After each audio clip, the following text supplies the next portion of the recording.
What's going on, Ghoul Gang? Thanks for tuning to another video today. In today's video, a little bit of tips and trick video, going over some tips and tricks that I wish I knew whenever I started on controller. And I've watched a lot of videos on other people trying to learn my own settings, and there's a lot of things I feel like people don't either explain well or don't explain at all. So let's go and hop right into it, guys, and enjoy the video. So the first tip that I have for starting on controller or trying to improve on controller is to work with your controller options. Um, Over here, in no way, shape, or form am I saying that anybody should copy my settings. This is more just informative. There's a lot of stuff that I'm even learning today about my controller settings that I never even knew, and I've been playing since season 3. So I use the advanced options here. Go ahead and turn that on. It's going to give you this warning, confirm it. Anywho, I always say that the first thing you want to look at is your look sensitivity. Now, right here, this is what I find is comfortable for me. I find it's very comfortable to have a faster vertical look than its horizontal look. Whenever I'm tracking people in the air, let's say if they rift and they're flying down, having the higher vert is going to help as far as like being able to track them down. And then the lower horizontal, once they pull out their glider and moving side to side, is going side to side. So the horizontal speed helps for me if it's lower. My suggestion for you guys is to jump into an aim trainer, put on whatever setting you feel is comfortable, and just keep practicing with it until you feel like, hey, this is the setting that I need. All right, and so next part is going to be the build mode sensitivity multiplier and the edit mode sensitivity multiplier. Now, this is something that um, I would overthink. I think a lot of people do. I see a lot of people like they're saying like, oh, okay, this guy is so much faster. Let me up my build sense, or let's say if somebody's trying to practice a new look sense, they'll up their look sense and they'll up their building sense, and then their building is just all over the place and crazy. A lot of people don't understand why. The key word here is going to be multiplier. The multiplier, what this means is, for example, for build mode, my horizontal speed build mode is going to be the 1 times the 44, so it's still going to be 44%, but then you still got to add this 0.4. So this is going to add extra percentage points on here. That's why whenever you have your build mode and your edit mode more than 1, your screen moves faster than your initial look settings. The next part of the tips and trick is going to be the advanced aim down sight settings, or the ADS. And I have, pretty similar to my look, I have the faster vertical compared to horizontal setting. The reason being is, whenever I'm tracking people in the air, they're moving up and down at a faster rate than they are side to side. And like I said, pretty self-explanatory. If you want to get better at this or figure out which ADS setting is better for you, I would suggest to jump into an aim trainer, put on your settings, start tracking. If you're not hitting shots, that's a good symbol that it's not working out for you and you want to get something else. And then you're going to have your look input curve. This is a big one. You have linear, you have exponential, and I've seen pros say that you're going to have more aim assist with one than the other, and that's completely false. All it is like an input curve. So think about a graph. If you have a linear graph, it's a straight constant motion all the way up, right? An exponential graph is going to curve into it, so it's a gradual change into that percentage that you have.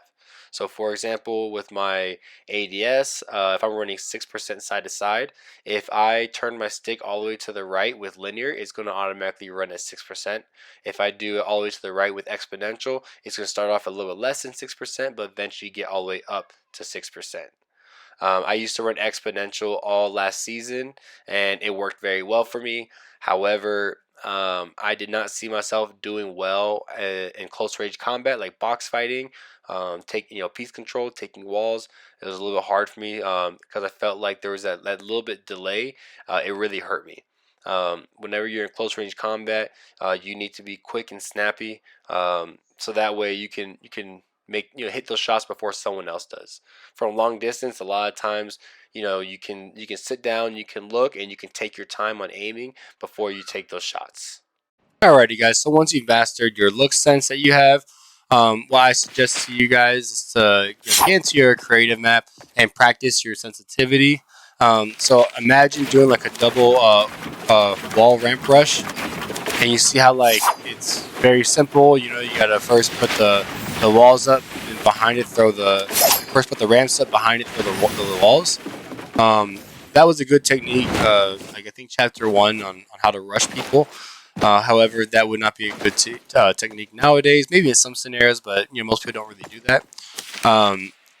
So the drill that I'm talking about is very similar, just a little bit different. And this drill is literally to help you with your movement, which is one of the biggest differences from controller to PC, and also your crosshair placement and piece control placement. So the way it's going to happen is you're going to have your ramp. This is just a start off. So the real drill is on the second ramp, throw a wall, and then throw a wall, and then a ramp. And then fast motion is going to look like this. And this is going to help you with movement. As you can see, the way my player was moving on the ramps, it's very different than on PC, on mouse and keyboard, having the forward, back, left, and right. On controller, you're able to move diagonally and look around and stuff. So this drill is perfect for controller. I really wish that I knew this drill before, so that way I could have learned some high ground retakes a long time ago. I haven't been able to do high ground retakes because my controls were so bad. I was so bad at them. So now I'm going to show you a high ground retake that I was able to master just by doing that drill.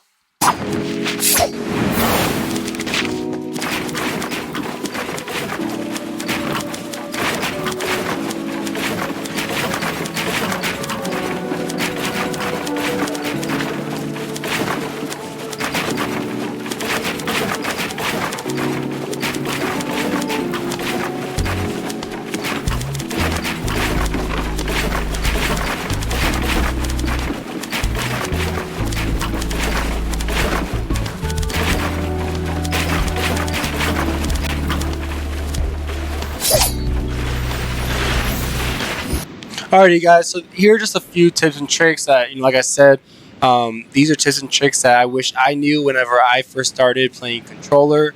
At least just a little bit better explanation as far as the settings. I see a lot of people on YouTube.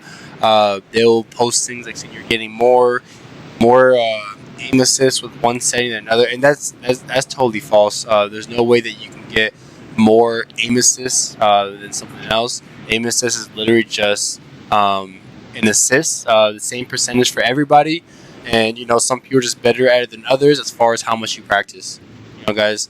So if I've missed anything, or if you guys want any more questions, or you guys have any questions about anything, just feel free to let me know, guys. Like and subscribe to the channel. I really appreciate that. And this is your guy Ghoul, and stay tuned for the next one.